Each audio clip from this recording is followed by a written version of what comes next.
I remember a little boy. At the beginning of the war, he was 4 years old. His father had gone to defend the country and was declared missing in action. But even before that, the boy had endured an incredibly difficult journey. He had been diagnosed with a severe form of cancer, osteosarcoma. From the time he was born, he was in and out of hospitals undergoing treatment, and his father had been by his side the entire time. When the boy turned 4, he had just recovered and was ready to finally live a happy childhood.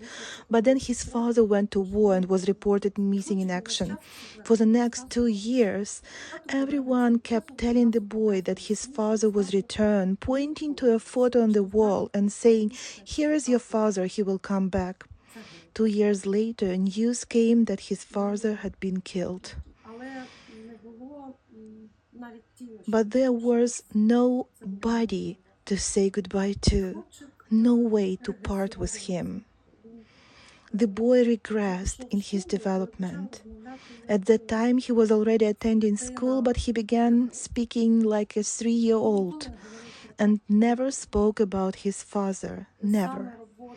It was through the work with Open Doors that the boy was finally able to begin the process of grieving and saying goodbye to his father.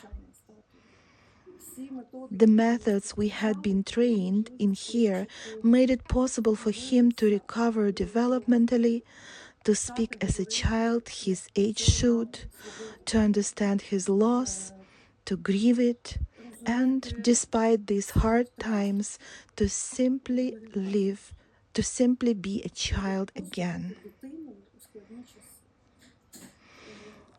I'm trying to speak calmly now, but it is difficult. Forgive me.